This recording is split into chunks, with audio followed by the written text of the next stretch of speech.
tous et à toutes, on va aborder un sujet qui n'est pas directement en lien avec les animaux et avec Koda. On va parler d'un sujet vraiment sérieux. Comme vous avez pu le voir dans le titre de la vidéo, on va parler de harcèlement.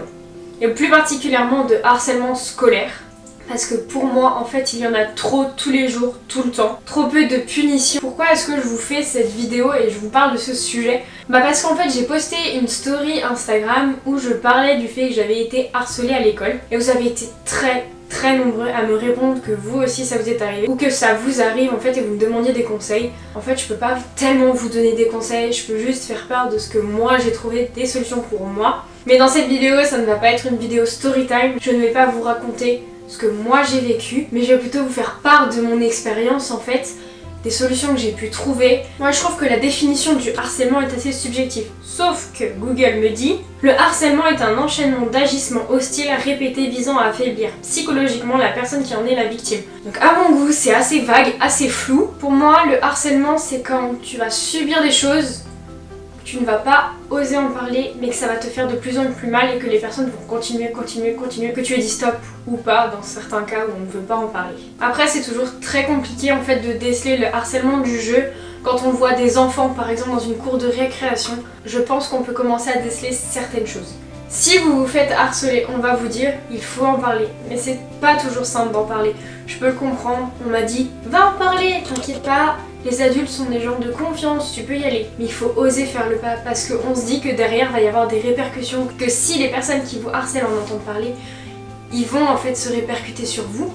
Quand on veut en parler, on espère que ça va rester comme ça, qu'on va juste se confier, mais que quelque part ça va quand même bouger les choses. Sauf que pour bouger les choses, les personnes à qui on en parle, ils sont obligés d'en parler et de faire remonter ça. Pour les personnes qui sont harcelées ou qui ont été harcelées, c'est difficile d'aller parler et de se dire va y avoir des conséquences derrière, ça va certainement être pire qu'avant ou alors ça va être mieux. C'est vraiment quitte ou double et on a vraiment ce dilemme là à choisir et il faut peser la balance et des fois ça peut durer des mois, des années en fait avant d'en parler, avant qu'on se dise bon, maintenant je dis stop, maintenant j'en ai marre. Il y a une autre notion que j'aimerais aborder, le fait de se sentir seule contre le monde entier. Alors j'ai eu cette sensation là d'être toute seule, que j'avais beaucoup plus de personnes contre moi qu'avec moi. Je pense que c'est les harceleurs justement ou alors nous-mêmes qui nous créons cette barrière et que nous disons mais en fait toutes les personnes qui sont censées être de mon côté elles vont se retourner forcément et là je serai seule. Même s'ils se comptent sur les doigts de la main, mais faut voir les vrais amis qu'on a. Même si c'est des gens que vous ne soupçonnez pas vraiment, il y a des gens honnêtes qui se cachent derrière vous.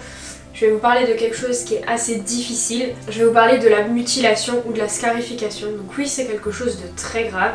C'était une solution que moi j'avais trouvée mais qui n'est certainement pas la bonne, qui apporte énormément de problèmes.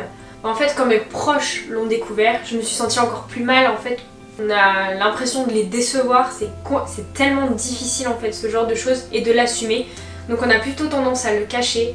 Je suis pas une très grande youtubeuse, je ne peux pas faire grand chose, mais si vous voulez, j'ai créé justement un mail qui s'affiche juste en bas et vous pouvez m'envoyer des mails, raconter votre situation parce que je sais qu'il est plus facile justement de raconter quelque chose aux personnes qu'on ne connaît pas. Donc je peux pas vous apporter une solution directe, mais je vous fais part justement de ce que moi j'ai vécu, de comment je l'ai survécu. Mais le harcèlement ça peut être des insultes, ça peut être des coups, ça peut être une déferlante de haine sur les réseaux sociaux ou dans la vraie vie parce que maintenant la grande mode c'est le cyberharcèlement. Avec tous les réseaux sociaux qui ont été mis en place, ça va beaucoup plus vite de nos jours. Donc oui je sais, cette vidéo ne concerne pas énormément les animaux. Là où ça les concerne c'est que, en tout cas moi, Koda m'a beaucoup aidé.